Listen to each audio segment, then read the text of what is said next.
Bonjour à tous, moi c'est Julie, 38 ans, je vis à Lyon, je travaille en pharmacie, maman de 2 enfants, 17 ans et 10 ans. J'étais en pleine santé, sportif, très actif, quand le 10 janvier 2022, ma vie a basculé. 72 heures après ma 3e injection Pfizer. Je suis très fatiguée, je dors beaucoup, j'ai de la fièvre. Dans la nuit, je me réveille en suffoquant, mon visage et ma langue toutes gonflées. Un gros œdème. Je ressens une sensation étrange, comme si tout mon corps était tétanisé, paralysé, surtout tout le côté droit. Hasard ou pas, le côté où j'avais eu mon injection. SOS médecin est venu à la maison. Je suis mise en arrêt de travail une semaine, sans vraiment de diagnostic. Juste besoin de repos. Les jours passent, je me rétablis plutôt bien, mais je reprends le boulot quand là, en quelque sorte, je suis prise d'une grosse fatigue, perte de mémoire. Et quelques jours après, je commence à avoir des petites plaques sur le corps. Un coup sous le bras, dans le cou, dans le visage. Chaque jour était différent. Puis fin février 2022, je me réveille un matin avec vraiment des grosses plaques rouges sur tout le corps. Et surtout cette sensation douloureuse de brûler de l'intérieur. Mon médecin traitant me prend en charge en urgence et me suit de très près. Pendant plus de 2 mois, on essaie plusieurs antihistaminiques, mais rien ne marche. Puis un matin, j'arrive au travail, désespérée, toujours avec mes plaques rouges et mes œdèmes partout sur mon corps. Je vais très mal, mon corps souffre, ma tête lâche. J'ai le feu et des angio-œdèmes toujours et encore de partout. Ma responsable, titulaire en pharmacie, comprend tout de suite que là, mon cas devient grave. Elle remue ciel et terre pour que je sois vue en urgence par un allergologue, Et me voilà 2 heures après, j'étais dans un cabinet d'un des plus grands allergologues de la région lyonnaise, comme je l'ai appelé entre guillemets, un vieux médecin. Ce médecin me regarde et me dit, d'après ce que vous me racontez et d'après ce que je vois, le vaccin est en train de faire de sacrés dégâts. Cet allergologue me prescrit un gros bilan sanguin, recherche d'anticorps, maladie auto-immune, allergie, des dimères. Les analyses partent à Paris. Une semaine plus tard, les résultats tombent. Et là, on me dit que ce n'est pas bon du tout, que mon cas est urgent, que mon système immunitaire ne fonctionne plus normalement. J'avais des soucis de globules, de plaquettes, tout était désordonné dans les résultats. Cet allergologue me fait un courrier pour me prendre en charge en urgence dans un hôpital lyonnais en allergologie, immunologie. On est fin mai 2022. Je prends rendez-vous, on me donne une date mi-juillet. En attendant, je suis mise sous Telfast, à très forte dose. Puis mes crises urticaires deviennent incontrôlables et ne passent pas. Début juin 2022, je me réveille toute paralysée, de l'urticaire de partout. Mon corps brûle toujours et encore. La douleur est insupportable. Je me rends aux urgences de l'hôpital où je devais être suivie en immunologie, allergologie.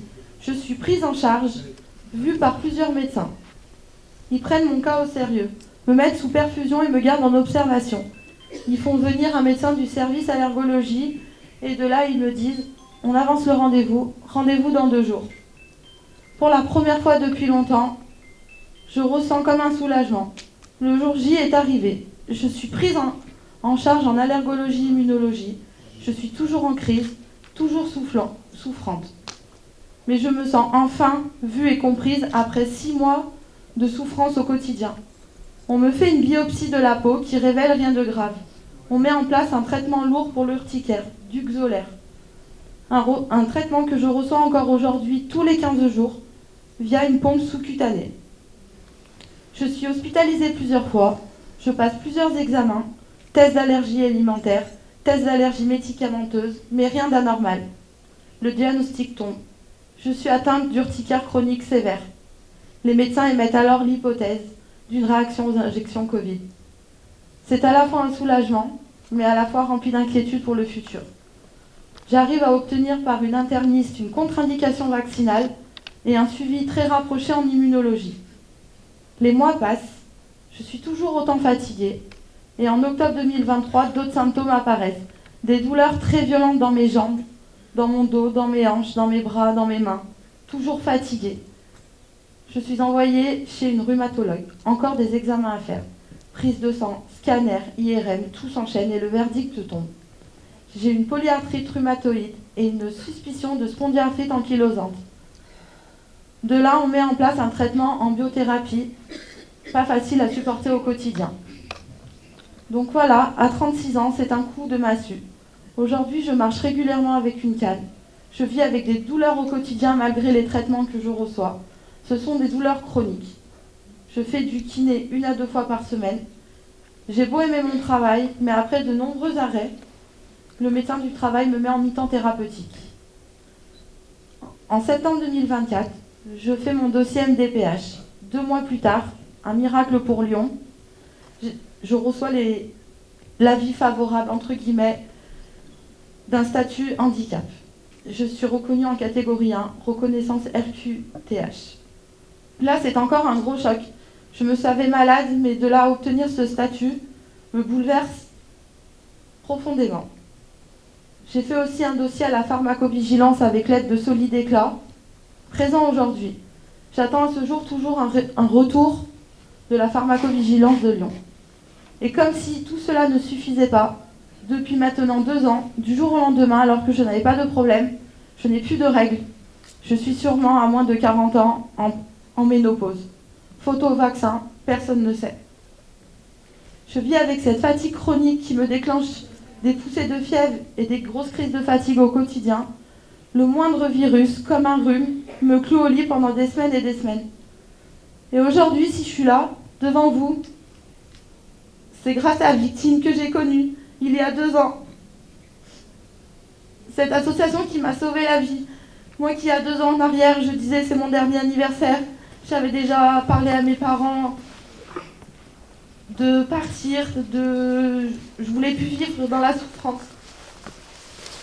Et depuis 1 an, j'ai rencontré toute cette belle famille de victimes et je me suis mis très active dans l'association.